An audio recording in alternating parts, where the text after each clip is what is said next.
संघं शरणं गच्छामि।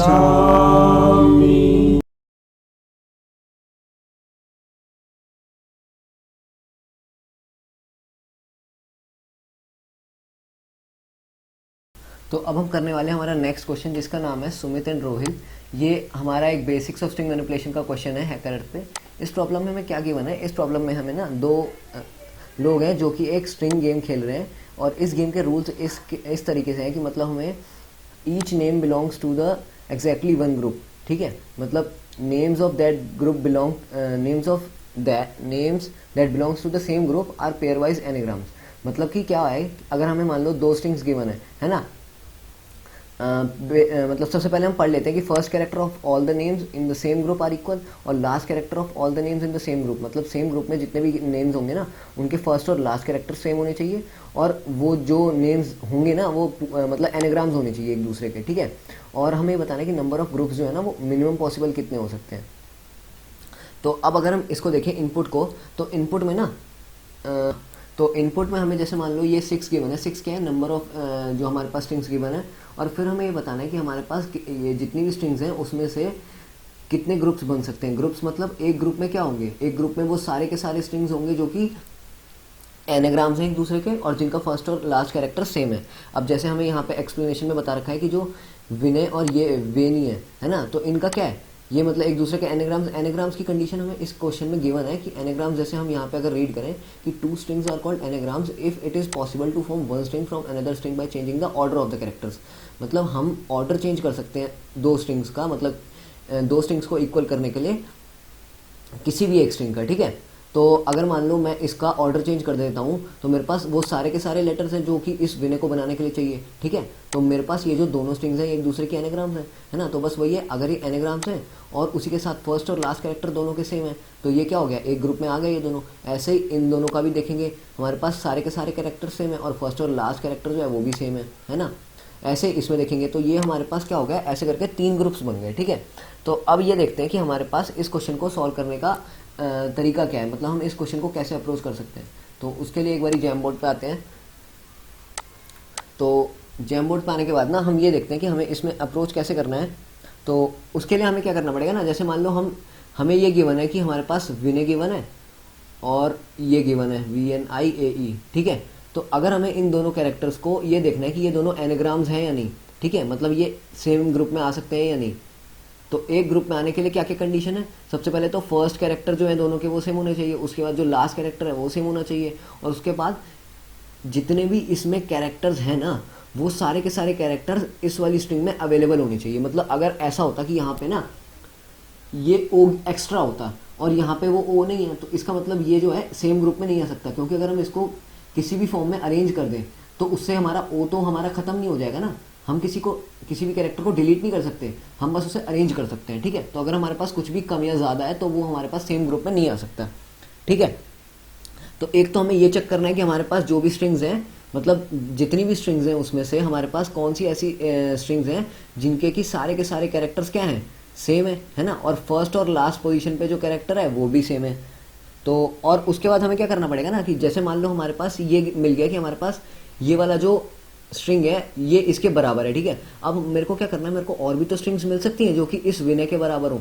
तो मैं क्या करूँगा ना, मैं इस वाले कैरेक्टर को मेरे को फाइंड आउट होने के बाद ना, अगर मान लो मेरे पास ये मेरे को मिल जाता है कि ये मेरे पास एक पॉसिबल आंसर है इसका, मतलब सेम ग्रुप में आ रहा है, तो मैं क्या करूँगा, अब इसको छोड़ के मतलब इसको हमारे एरे से डिलीट करके नेक्स्ट वाले केसेस में जाऊँगा, नेक्स्ट वाले स्ट्रिंग्स में कंपेयर करूँगा कि ऐसा भी तो हो सकता है कि औरों में भी मिल जाए। ठीक है, तो ऐसे ही मैं औरों में चेक करूँगा, अगर मिल जाता है तो मैं उसका एक काउंट बढ़ा के, मतलब काउंट तो बेसिकली हम 1 रखेंगे, जब तक हमारे पास ये विनय को सर्च कर रहे हैं ना तब तक हम काउंट की वैल्यू 1 रखेंगे। ठीक है, हर एक केस में, क्योंकि वो सारे के सारे बेसिकली ग्रुप्स में सेम ही तो जा रहे हैं ग्रुप्स में, और हमें नंबर ऑफ ग्रुप्स बताने हैं।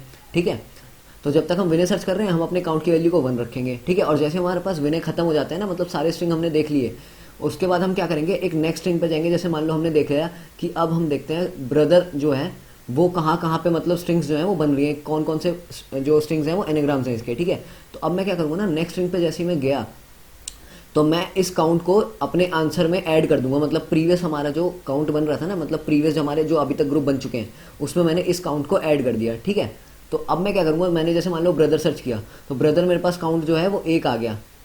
1 का मतलब है कि एक ग्रुप बन गया। अब चाहे वो इसके अलावा कितने भी मेरे पास वो स्ट्रिंग्स मिले वो सारे के सारे एक ही ग्रुप में जाएंगे, है ना।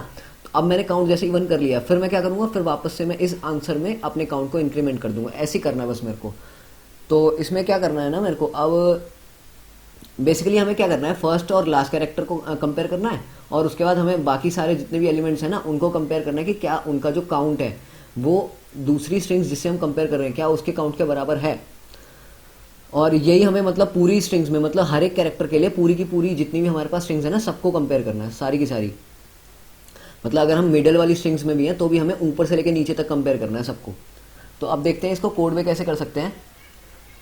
तो कोड में सिंपली करने के लिए हमें क्या करना पड़ेगा ना, सबसे पहले तो ये देखना पड़ेगा कि हमारे पास जो इनपुट है वो किस फॉर्मेट में है। तो सबसे पहले तो हमने ये देख लिया कि हमारे पास जो स्ट्रिंग्स हैं वो n है।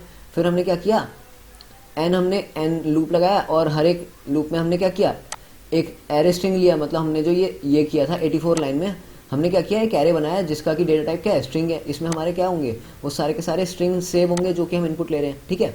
फिर मैं जो भी स्ट्रिंग लेता जा रहा हूँ ना, मैं उसे एक BRR, एक और एरे बनाया मैंने स्ट्रिंग का, उसमें सेव करते जा रहा हूँ। तो मेरे पास अब ये जो BRR है ये क्या करेगा, मेरे पास ये सारे स्ट्रिंग्स कंटेन करेगा जो कि मेरे को इनपुट में गिवन है, ठीक है। अब मैं क्या करूँगा, इस BRR को ना सॉर्ट कर दूंगा। सॉर्ट करने का मेरा रीज़न यही है कि मैं क्या करूँगा ना, मेरे को कंपेयर करना है कि वो सारे के सारे कैरेक्टर्स जो हैं वो 2 स्ट्रिंग्स में हैं कि नहीं। अगर सारे के सारे कैरेक्टर्स होंगे तभी तो वो मेरा मतलब मैं एनाग्राम्स उसे कह पाऊँगा ना। तो बेसिकली मतलब कैरेक्टर्स मैं देखने के लिए कि मेरे पास सारे के सारे सेम है कि नहीं, अगर मैं सॉर्ट कर दूं तो मेरे पास सारे के सारे जितने भी पोजीशंस होंगे हर एक कैरेक्टर के उस स्ट्रिंग में तो वो तो इक्वल होंगे ना दोनों स्ट्रिंग्स में हर एक कैरेक्टर के। तो मैं सॉर्ट करने के बाद क्या करूँगा, मैं सबसे पहले अपना जो ओरिजिनल एरे था, मतलब जो ओरिजिनल मेरे पास स्ट्रिंग एरे था उसको भेजूंगा और जो मेरे पास सॉर्टेड एरे था उसको भेजूंगा, ठीक है। अब मैं देखते हैं कि हमारे पास जो ओरिजिनल एरे है ना उसमें ट्रैवर्स करेंगे।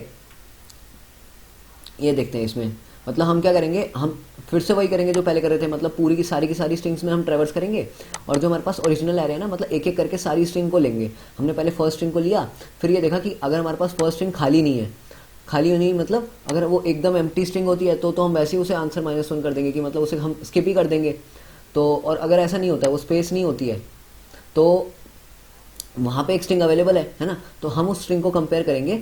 बाकी दोबारा एक लूप लगा के जो कि वापस से 0 से n तक जाएगा, सारी की सारी स्ट्रिंग्स को कंपेयर करेगा कि अब हम ये देखेंगे हमारे पास ये जो एरे ऑफ जे है, मतलब जितने भी हमारे पास और स्ट्रिंग्स बन रहे हैं ना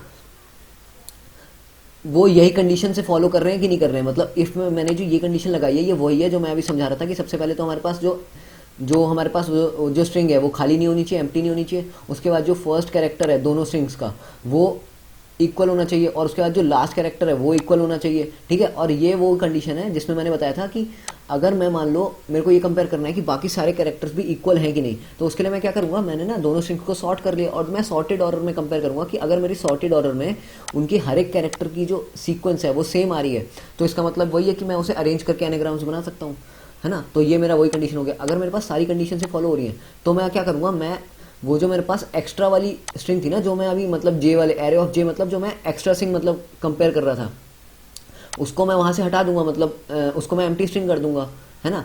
और जो मेरे पास उस कंडीशन में मतलब वो एक ग्रुप जो है वो मेरे पास आंसर 1 दे देगा, मतलब मैं उसे एक ग्रुप में डाल सकता हूँ, ठीक है।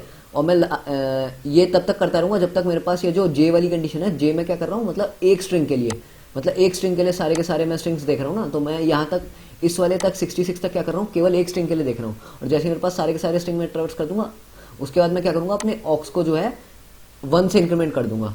अगर वहाँ पे मिलता है मेरे को कोई ऐसा जो ग्रुप है, अगर वहाँ पे मिलता है तो ठीक है, वरना मैं अपने क्या करूँगा, काउंट को आगे कर दूंगा, ठीक है। और उसके बाद मैं ये देखूँगा कि जो भी मेरे पास अभी तक जितने भी ग्रुप्स बन रहे हैं तो मेरे पास काउंट की वैल्यू क्या बन रही है, ठीक है। और उसके बाद मैं लास्ट में इसे क्या कर दूंगा, सिंपली सी आउट कर दूंगा। तो बेसिकली हमें यही करना था इस क्वेश्चन में।